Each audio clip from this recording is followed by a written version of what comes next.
Yes, Parakeh. All right. Okay, so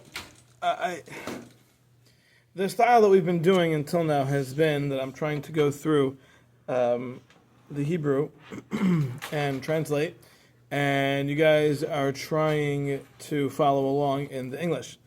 It is becoming increasingly unviable. Is that a word? Unviable?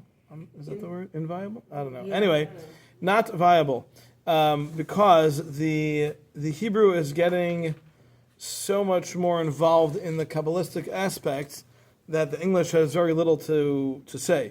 So what will take pages in the Hebrew will be a mere paragraph or two in the English. So I spent some time debating this morning how exactly I want to move forward with this. I didn't really come up with a good solution. So what I'm going to try to do for now is go through it in the English, basically, that you have, and then I will try to go back and add in some tidbits from the Hebrew that were not included in the English. So we're just going to do English? So we'll start with the English, and then I will go back and try to add in some information from the other part. Now, because I wasn't planning on doing this, I didn't prepare it properly to do that, which would have required underlining and highlighting and all that stuff. So it will be a little bit less smooth than it will be hopefully in the future. But let's see if this approach works for everybody. Middle section of the bookcases, and then the second and third at the top shelf. Okay. All right, so last week what we learned about was how man is the life of the universe. And when we talk about the universe, we're not just talking about the physical universe, we're talking about all of the spiritual realms, all of the different worlds, as he calls them. And he says there are innumerable worlds, and every part of man is giving life to that. And he talked about how man is connected to the Beis Hamikdash, which is also a facsimile or a smaller version of the world. And the heart of man is the Kadosh HaKadoshim, it's the Holy of Holies. That's the central point, that's the core, that's the source, that's where everything comes from. And that is the heart being the emotional element of man.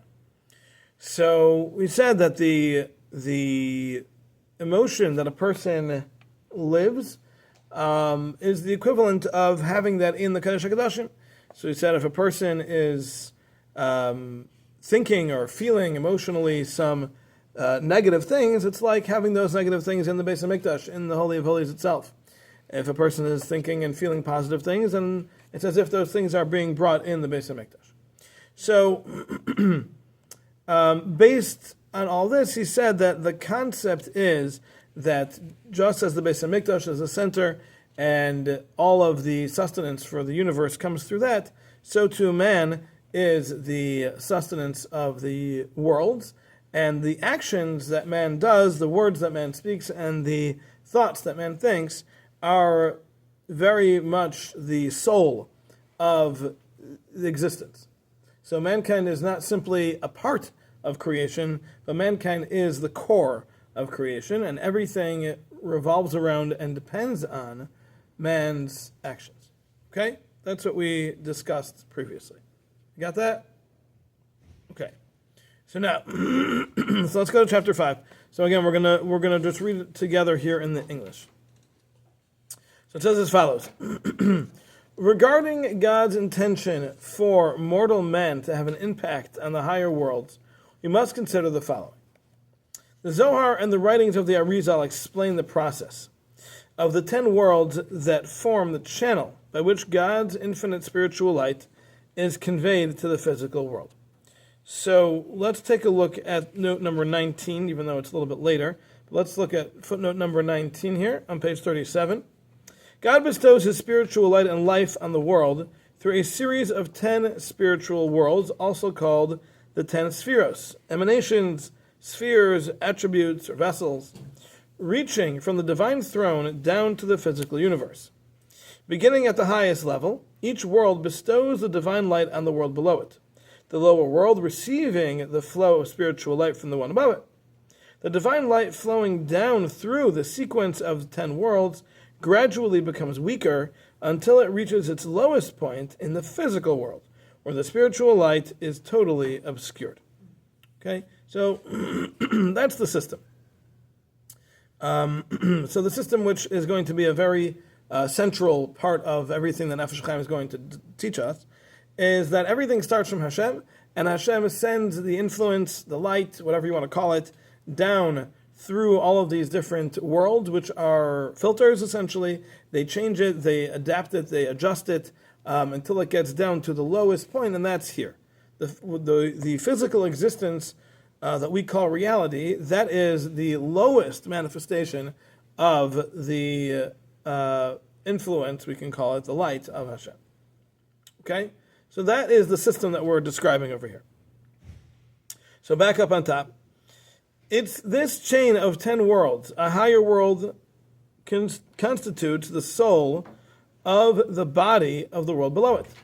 This higher world, in turn, is the body that receives its soul from the world above it, and so on, in an upward progression that reaches higher and higher, all the way to Hashem Yisbarach, who is the soul of all the world.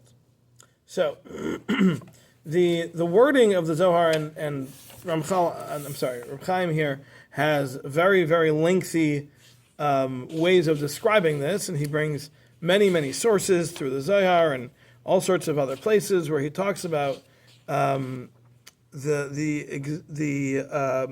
sources for this process. Is that every world is given life, so to speak, from the world above it. And that life is what we're calling the neshama. The same way we understand a body without a neshama is dead, a dead body, which has a physical appearance, looks just like a living one, but it has nothing, right? It's nothing more than an empty shell. It's got nothing inside. It has no vitality. It has no ability. It's just, it's a piece of material. That's all it is. And the same is true of every world. Every level of world in and of itself would be nothing if not for the power it's been given from the world above it. So our world is an empty shell, if not for the life that's been put into it from the world directly above us. And so too, the world directly above us has nothing, if not for the power that's been invested in it from the world above it. And so on and so forth, all the way up to Hashem himself. Hashem is the source. Hashem is the only power that truly exists. And therefore, everything is powered by him. So he is the source, and his power then filters through and empowers each of the worlds below it until eventually we have what we call reality here in this world, which is purely empowered by the world directly above us, which is ultimately linked to the original power source being Hashem himself. Okay? So that's the system that we're working with over here. Okay? Okay. So now, man's station in this process is explained in the Zohar's commentary on the verse, "Behind and before you have restricted me." Man is described as being behind because his body was the last to be created during the 6 days of creation. But he is also characterized as being before, because his soul, which is the breath of God's mouth, is rooted in the highest spiritual world which existed before creation. For this reason, all the higher worlds are governed by the conduct of man, because when God blew the soul of life into man's nostrils, man became a living soul, the soul of the higher worlds. So, this pasuk from David HaMelech and Tehillim is describing man as being both before and after creation. And that concept is understood based on what we're saying over here. Man's physical existence was the last thing to be created. I shouldn't say that. It's not entirely the last thing to be created, but it's the last major component of the universe to be created. and that was after all the animals, after all of the rest of the physical world that we know was created, after all the angels, after all that other stuff was created, that's when man was finally created.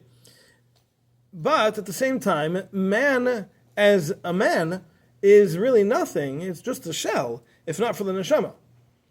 Now, the neshama, though, is not what was created at the end, because the neshama is not a creation. The neshama is a part of Hashem.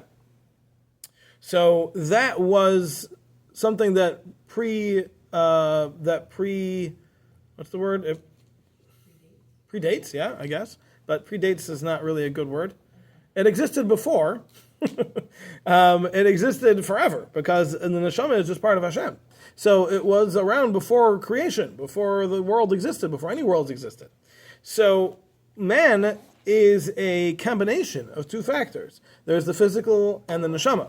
And when the pasuk here describes man as being before and after creation, that's exactly what it means, because there are two aspects, one of which was before creation, namely the neshama, and one of which was after the rest of creation, namely the physical. So man is made up of this dichotomy. We've got these two parts, which are the most sublime, literally Hashem himself, and the most physical. The last component of all of creation is all put together in man himself. So it's time and space. Because It's everything. It's before in time and after in time, but it's also higher and lower. In other words, that's what he's linking. Yes.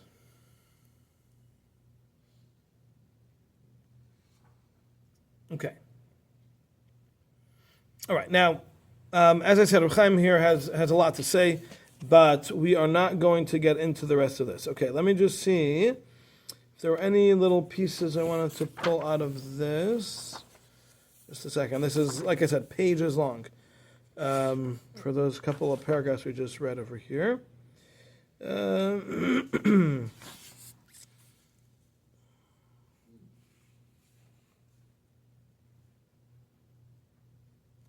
know what? It's actually easier.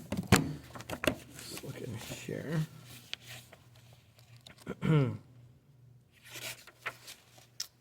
Okay. Okay, so he mentions a concept over here. The Zohar talks about a world being a levush. A levush means clothing, or a container, that which covers something else. So each world is a levush for the next. So the idea is that each one is containing the essence of the one before it.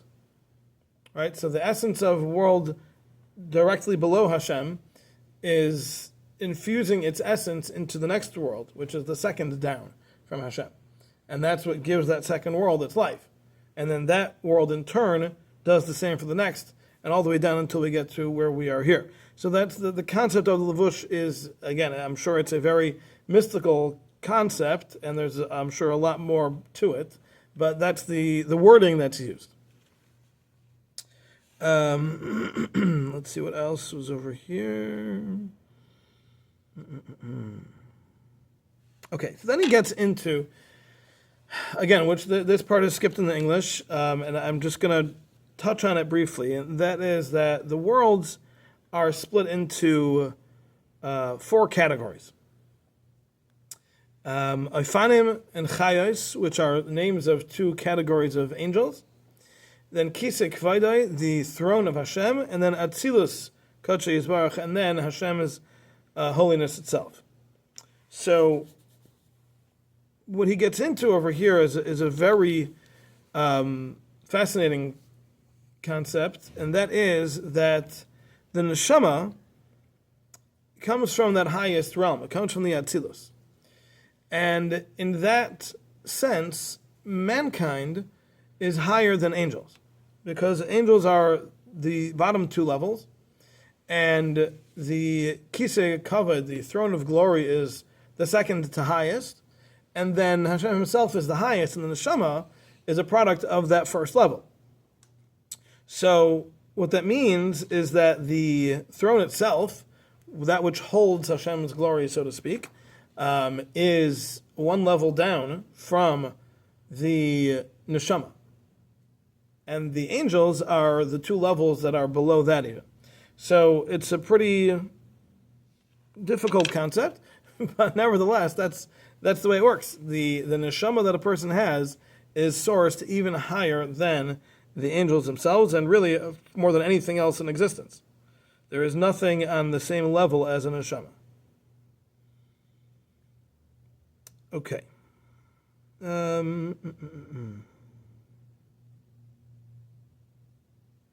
Okay.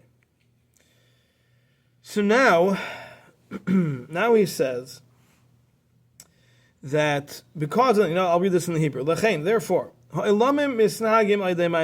worlds function based on the actions of man.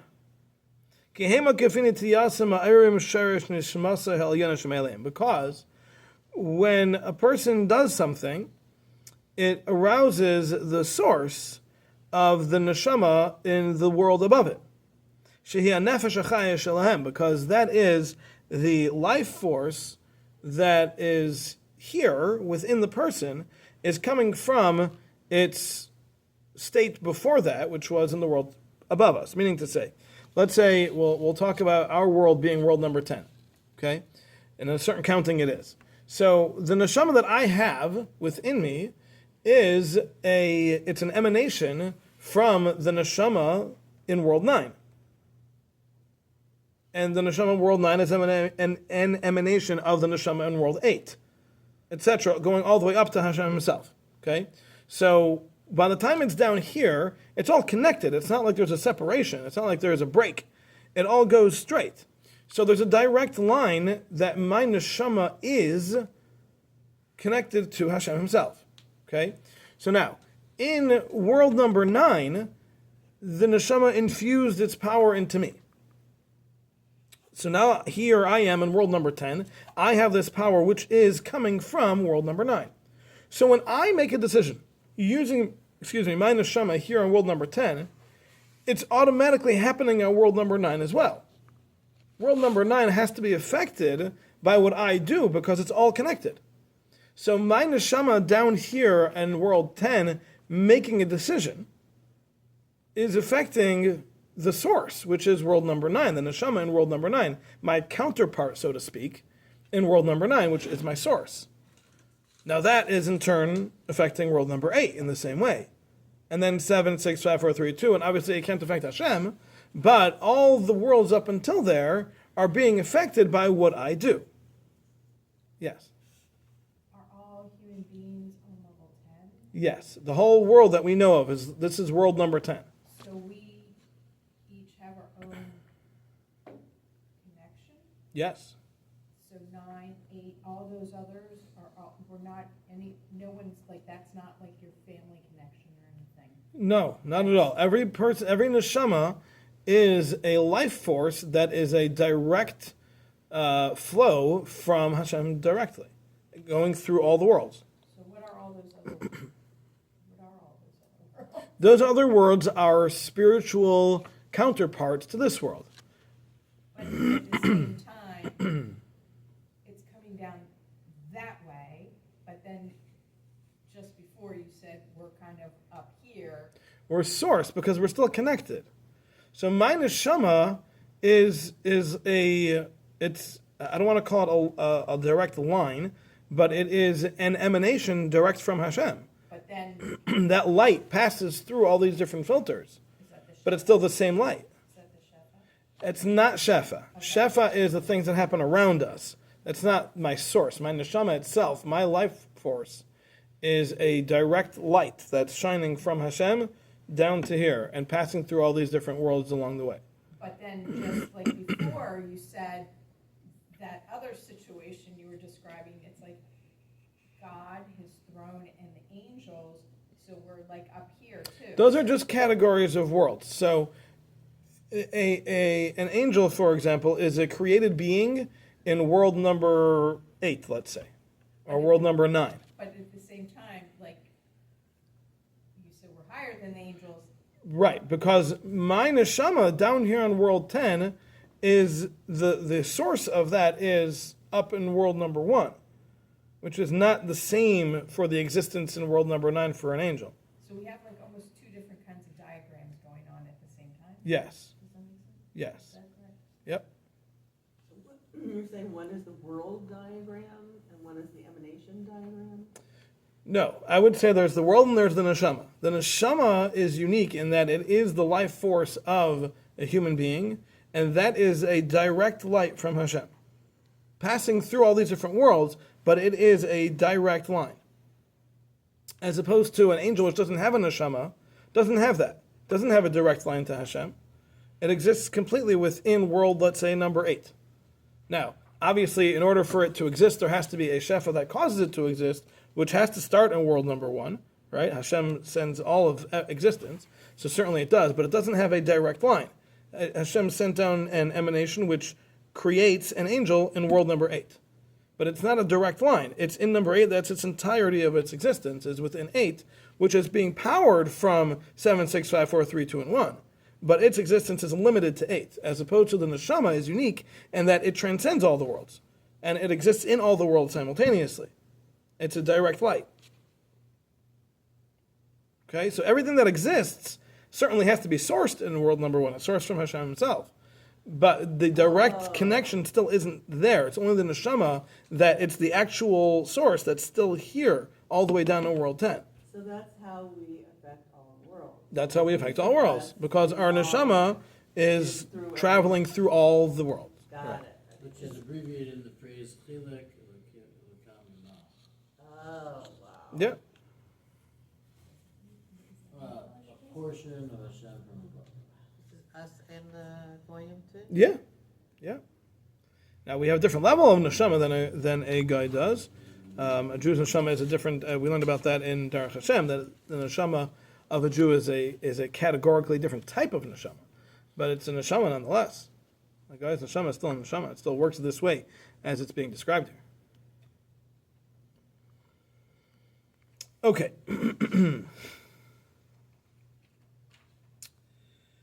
Okay. All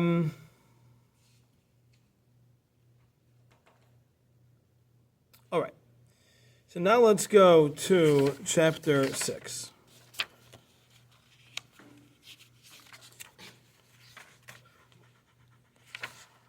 All right.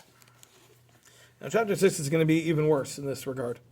Chapter 6 is a grand total of less than a page in here, and it's significantly longer than chapter 5 in the Hebrew. All right, so let's do our best. Let's see what we can do here. All right, chapter 6. The above needs to be clarified.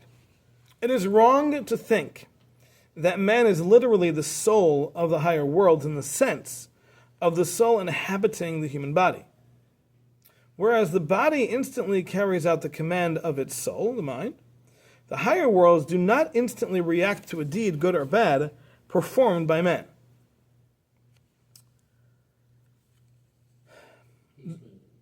Well, not really. All right, let's just keep going here. The matter can be explained as follows. After creating all the spiritual worlds and the entire physical universe, God created a marvelous being, namely man, whose physical organs correspond to all the spiritual lights and sublime palaces above, that together make up the sheer coma, meaning the totality of all spiritual powers and mystical worlds that are figuratively arranged in the form of man. As the Zohar explains, just as all spiritual powers above have their counterparts in man, so does each mitzvah correspond to a part of the human body. When a person fulfills a mitzvah with one of his limbs, he causes a spiritual reaction in the higher world that corresponds to that limb, either raising it towards its ultimate destiny or increasing its kedusha. This kedusha then flows back to the limb with which he performed the mitzvah. But the potency of this kedusha depends on the mental intent and the purity of thought with which the mitzvah was performed. By fulfilling all mitzvahs perfectly, with all their details and with the purest of motives, one rectifies all the higher worlds, and Hashem's glory constantly hovers over him. On the other hand, abusing a limb through sin causes damage to the higher world that corresponds to that limb.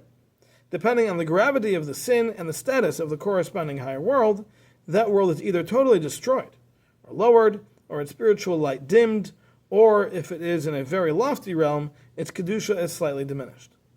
And this is what the sages refer to when they say, each sin blemishes the image of the king. Just,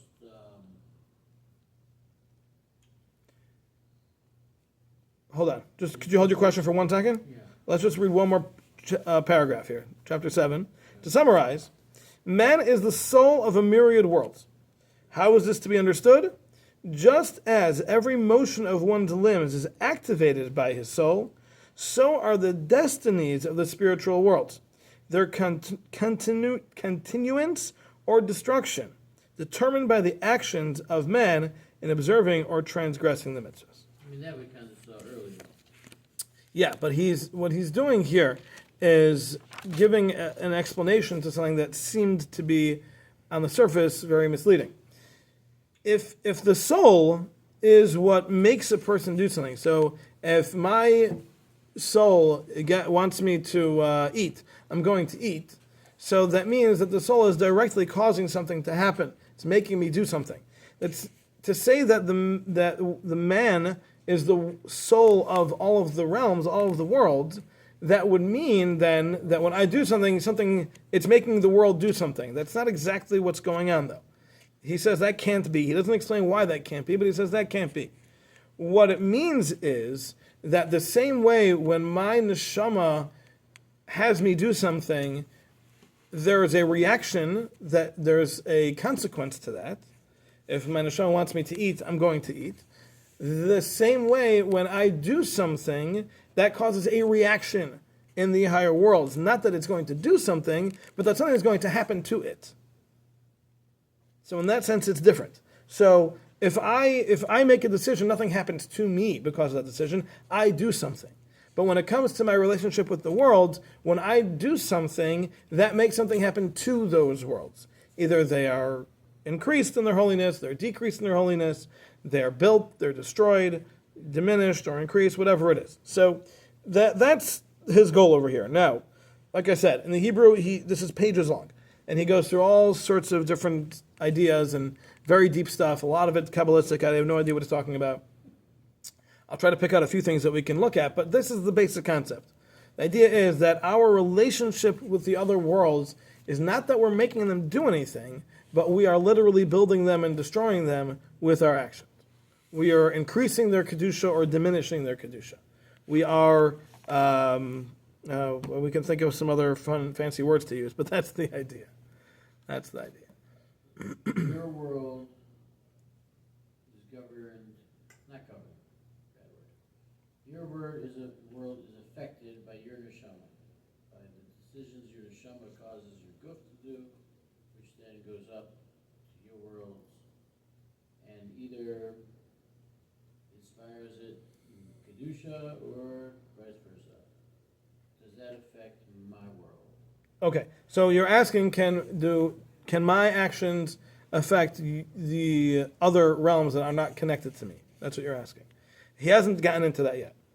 I think he will talk about that later on. As of now, we're just talking about mankind as a whole. So let's just leave it broad like that. That mankind's actions affect all of the worlds. It would make sense why it can't have an automatic reaction. Why? Because how could your action cause an automatic reaction when it's not dependent solely on your soul? Well, ultimately, we're still saying that. It's just a question of, is the world doing something or is something happening to the world? We're still saying what I do affects it. And what you do affects Well, that. that world might be exclusive for you. Again, he hasn't differentiated yet. As of now, there's mankind doing things, and there's worlds happening, and things happening to those worlds. Without talking about individual versus group, is it specific, is it global? He's not getting into any of that yet. So for right now, let's just talk about the concept. The concept is that when people do things, worlds are affected. And those worlds are designed to look like a human body, Well, but yet the setup is whatever that means, parallel the to it, physical yes. however the physical is portrayed in a spiritual, that's how it happens. yes. the mitzvahs correspond to all those worlds. So essentially, the world is the 613 mitzvahs. Mm-hmm. So I guess the question becomes, where do things that don't correspond to a mitzvah fit in that world? Okay. You want to know what happens when things are not mitzvahs. So, the Rebbeinu B'chai says there's no such thing. Rebbeinu B'chai says every single thing fits into one of two categories. It's either the right thing to do or the wrong thing to do. Every thought, every word, every action, every inaction, every single thing is either right or wrong, or better or worse. So the fish that are in the deepest depths of the sea have no neshama. They're nothing to do with this conversation. It's only people. but it's in the world. Yeah. It's still a product of creation. But as far as what my things, I can affect it. It can't affect me. It can't affect the other worlds. Those things that don't have a neshama don't exist in any other world. They may have some sort of counterpart because they're still sourced with this root system. So they still have a counterpart up there, but what they do doesn't affect anything except themselves. Right? We spoke about that, was it 2 weeks ago? Or last week? Where he said that. He said, animals don't have any effect in any other worlds because they don't have that connection that we have, which is the neshama. That's purely a neshama thing. It has the ability to affect. The other Nefesh Hachaim is that man became the life of the worlds. And that's because of the neshama, not because of being alive. The animals have no relationship. They have no effect on the rest of the worlds.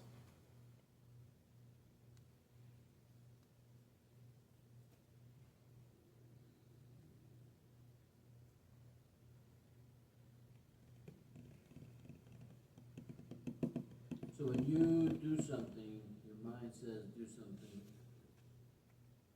does that affect your entire body automatically? Not necessarily, right? Well, he mentioned briefly last time that it does work its way outward from the person.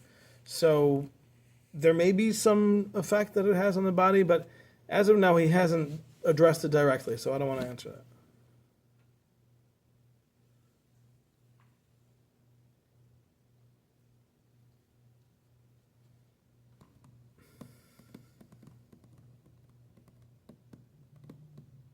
So I guess where I'm headed. So the action that you do, let's say the mitzvah you do, put on tefillin, or whatever.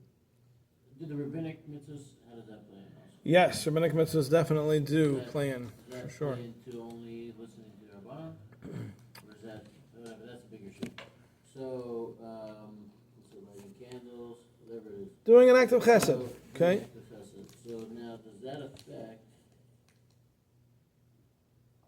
just that chelik of the world above? Yeah. So the way the Zohar said it, as he brought, each mitzvah corresponds to a specific limb, Right.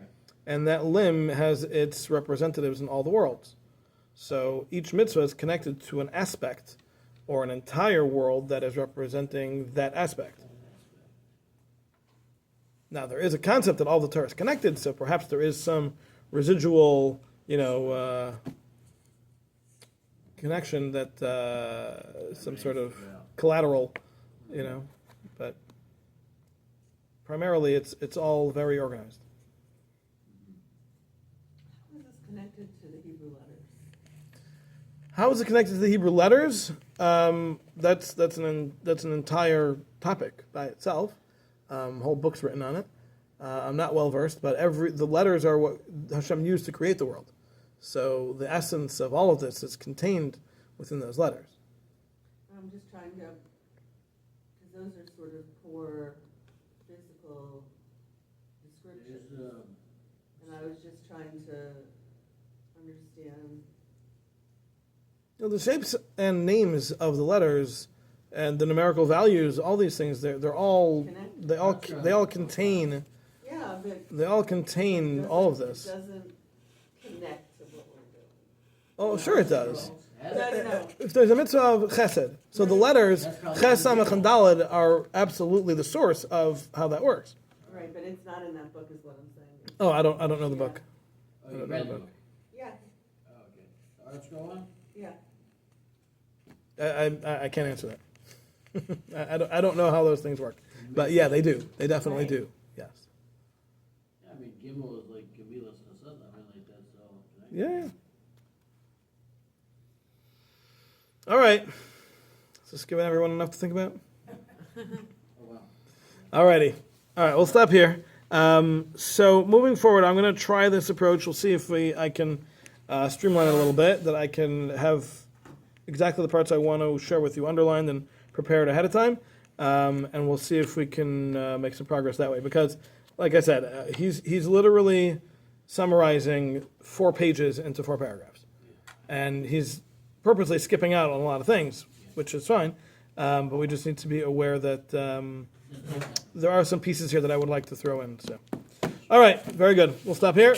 Everyone should have a Gemach Simon Tova. Let's see. Next Sunday, I don't know that we'll be able to have class. It's going to depend. I got a lot going on, obviously. So does everybody else. So maybe. So if somebody else could do your airport run. That's right. Yeah. All right. So let's be in touch. But I'll probably take a poll next week to see who will actually be available for class next week, and then we'll make a decision that way. All right. Gemach Simon Tova. Everybody have a meaningful fast, and Mitzvah Shem, we should all be inscribed and sealed in the book of life and all good things. A life without any feedback from people's phones who are on speaker. All right. Have a wonderful day, everybody. That's what Thank you, Rabbi. Bye-bye. Thank you. Amen.